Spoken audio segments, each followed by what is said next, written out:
across the Village Media Network, and now available wherever you get your favorite podcasts. This is Trillium Talk, our weekly look inside Ontario politics at Queen's Park with our team from the Trillium. Excited as always to have back with us again this week, Editor-in-Chief Jessica Smith-Cross. Welcome back, Jess. Good to see you. Thanks, Scott. Always good to see you. All right, let's start, Jess. I know this is a constituency week where MPPs, for the most part, are back in their ridings, but that certainly does not mean the Queen's Park news cycle stops.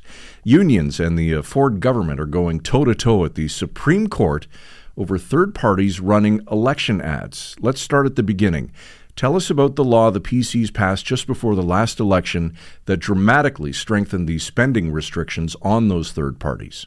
Yeah, so the Ford government passed a law that essentially extended the time period that third parties, so this is really any group that's not a political party, so it extended the period that third parties are subject to a spending cap when in terms of what kind of political advertising that they can put out there, put on TV, put on the internet, all that stuff.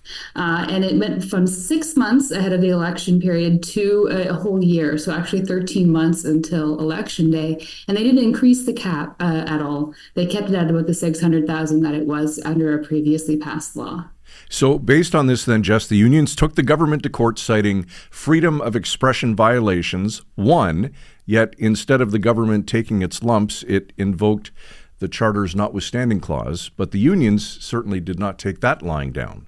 That's right. So after going to court and winning, successfully arguing that this was a violation of their freedom of expression, the government came in and used the notwithstanding clause and passed the law again anyways. The unions tried again, and they went back to court and they challenged the law on the basis that it was an infringement of people's democratic rights. So that's your right to vote and your right to cast an informed vote. And they argued that by passing this law, essentially, the government is depriving people from the information that they would share through these advertisements to voters when they go to cast their ballot. Now, I understand that during proceedings, one of the justices gave a pretty colorful quote. Yeah, and this one was really interesting to me because I come at this more from the political side than the legal side. I'm a political reporter, not a courts reporter. And at Queen's Park, the debate over this law was really interesting. The government portrayed it as we are taking action to prevent U.S.-style super PACs from coming to Ontario. We don't want billionaires buying election with dark money, here in Ontario. The opposition said, that's not exactly what's happening here. The groups that are going to be constrained by this law are unions. They're public sector unions. And so we're not talking about billionaires. We're talking about the pooled earnings of, everybody from personal support workers, lots of teachers, not exactly the super leader, the Koch brothers that you might see in the States. So that came up in the course of the court proceeding. Justice Malcolm Rowe said this: we're not talking about the wealthy or the affluent. We're talking here about public service unions. This is not Galen Weston. That's the guy who runs Loblaws. This is not Galen Weston's. And this is not Lord Thompson. This is not, the militant bourgeoisie. This is public service unions. So just that quote was interesting to me because it didn't seem like at least this one judge on the court didn't really buy the government's political rationale for why they passed this law. Interesting that he would cite Galen Weston.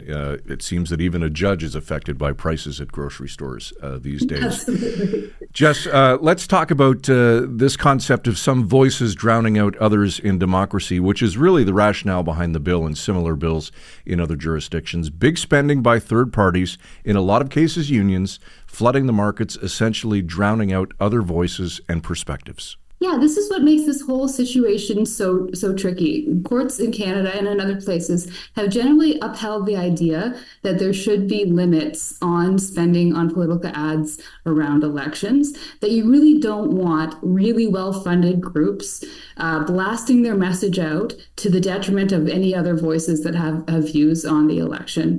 So what the courts are, when they're looking at it in this framework of like an egalitarian model of an election is what they call it, they're trying to figure out who's drowning out who. And so at one point during the court proceedings last week, the judges argued, well, if the government's law goes too far, is it now the political parties who aren't subject to as strict caps, are they now able to drown out other voices, like those of the unions or other civil society groups that maybe don't spend as much as the unions do, but are still trying to get their message out there about their views on the politics and policy of the day?